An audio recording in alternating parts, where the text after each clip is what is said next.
voulais parler d'amour ce soir, parce que je trouve qu'on n'en parle pas assez de l'amour. Puis quand on en parle, c'est toujours pour dire les affaires négatives. Hein, au cinéma, on montre le côté dramatique. En chanson, c'est le côté triste, le côté mélancolique. Et pourtant, il y a des côtés positifs en amour. Hein? Oui, c'est à vous autres que je parle, hein, c'est ça. Hein, il y a des beaux moments en amour. Bon, et... Ah, c'est de valeur qui m'en vient pas, là, mais... Il y en a... Non, c'est des blagues. Non, sérieusement, il y a des moments merveilleux en amour, des moments... Ne serait-ce que le début. Hein, tu sais, le début, l'étincelle. Tu rencontres la fille, là, elle est là, elle est belle.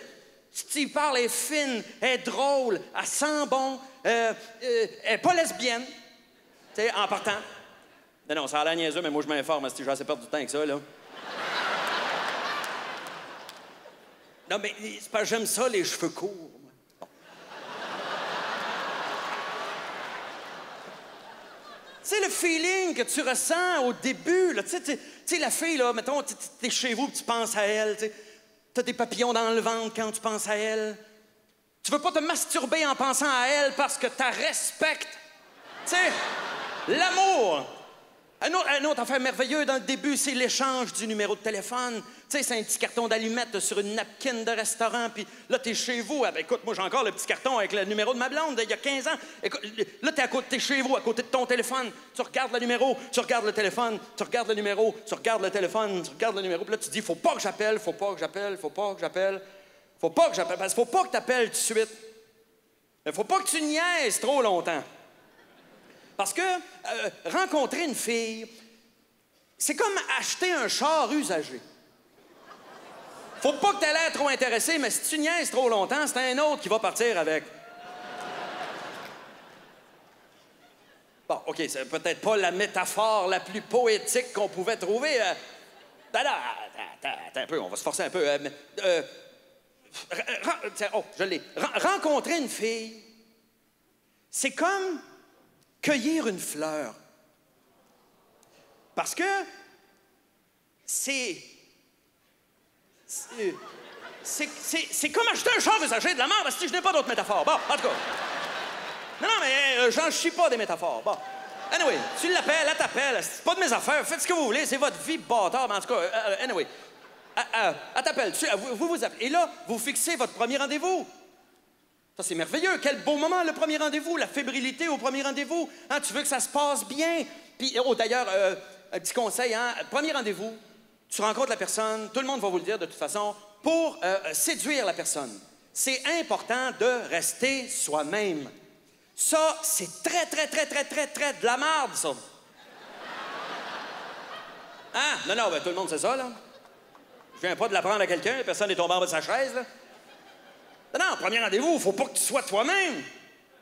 Non, premier rendez-vous, t'arrives, faut que tu sois à ton meilleur. Après ça, ça descend. Jusqu'au jour où t'es vraiment toi-même. Non, hey, ça marche de même, là, parce que la fille que tu t'en vas voir, elle s'attend à ça. Elle sait que ça marche de même. Elle s'attend à ce que tu sois à ton meilleur. Fait que si t'arrives puis t'es toi-même au premier rendez-vous, elle va penser que c'est ça ton meilleur. Elle imagine la drop après. Parce que dans la vraie vie, tu sacs, tu rotes puis tu pètes. Si t'es toi-même au premier rendez-vous, il n'y aura pas de deuxième rendez-vous, est-ce que tu te caves? Là, je m'emporte, mais c'est sûr qu'on s'entend. L'idéal, ça serait qu'on puisse être à notre pire au premier rendez-vous. Parce que si ça marche après le premier rendez-vous, là, t'es sûr que t'es bon pour un bout. Si t'arrives au premier rendez-vous, tu sacs, tu rotes, tu pètes, tu te mets les doigts dans le nez, les pieds sur la table, tu craches à terre, puis elle te trouve quand même charmant. Esti Marie-là! Vous êtes bon pour un bout, là. Après, les surprises ne seront que positives. Hein? Ça va être genre, regardons ça, il sait manger proprement. Ouais, ben, gadon, il s'essuie tout seul.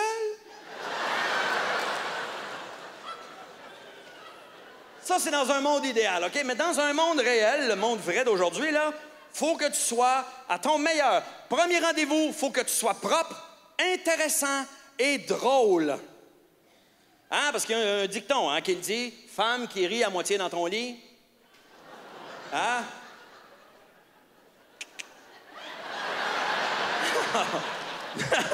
Oh, une autre affaire. Si le premier rendez-vous tombe proche d'une fête, c'est genre sa fête ou Noël ou la Saint-Valentin, tu vas être tenté d'y faire un cadeau. Ça aussi, il faut faire attention. Le premier cadeau, ça, c'est bien important. Premier cadeau, faut pas que ça soit trop cher, hein, parce qu'elle va se sentir mal. Faut pas que ça soit trop cheap non plus. Trouve un juste milieu entre le Burks et le Dollarama, tu sais. Faut pas que ce soit un cadeau trop engageant non plus. Tu sais, à la première Saint-Valentin, tu y achètes pas des bottes noires et un fouet, là. Mais pas trop impersonnel non plus. Tu lui donnes pas une carte avec 20 piastres dedans, puis tu te paieras quelque chose, championne.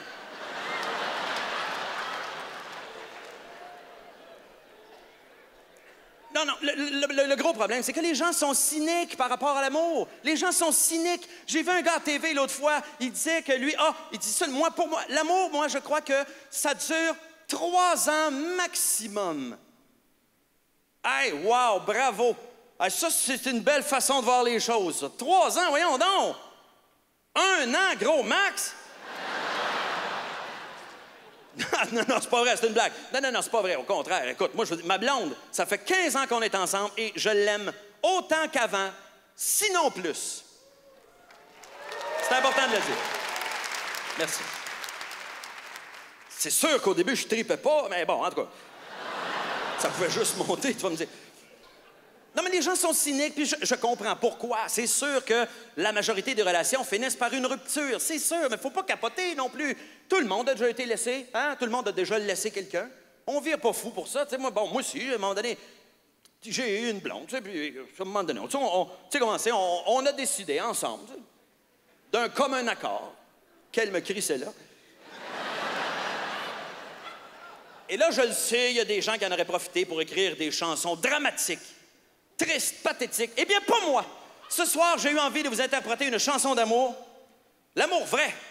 L'amour pur, l'amour dans ce qu'il a de plus beau, une chanson de Saint-Valentin. Pour ce faire, j'ai engagé un jeune pianiste noir,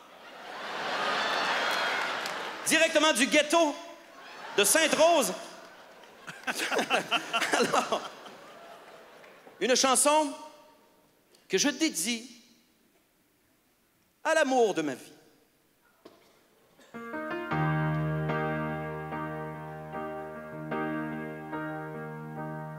Je t'ai acheté des chocolats dans une boîte en forme de cœur. Tu me demandes s'ils contiennent des noix pendant que ta face prend de l'ampleur.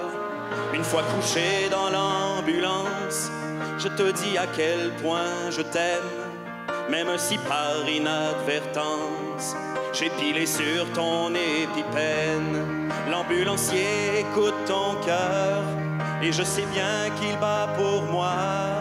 Tu me procures tant de bonheur, même si tu baves un peu sur moi.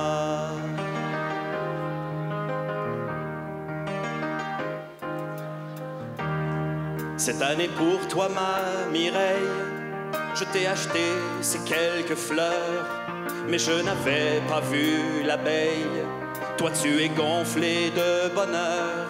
Une fois couché dans l'ambulance, d'amour pour toi, mon cœur regorge. Tu veux me caresser, je pense. Ta main semble chercher ma gorge. Je me souviens du mot écrit, de ta main qui est dans la mienne, qui disait passe chez Uniprix pour renouveler mon épipène.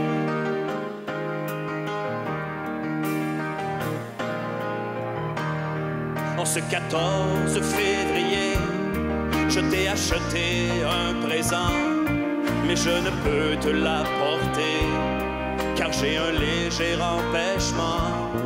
Ta beauté m'a toujours frappé, et ce chaque fois que je te vois.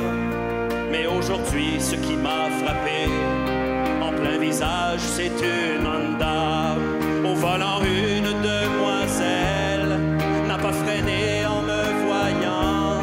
C'est un drôle de hasard, car elle te ressemblait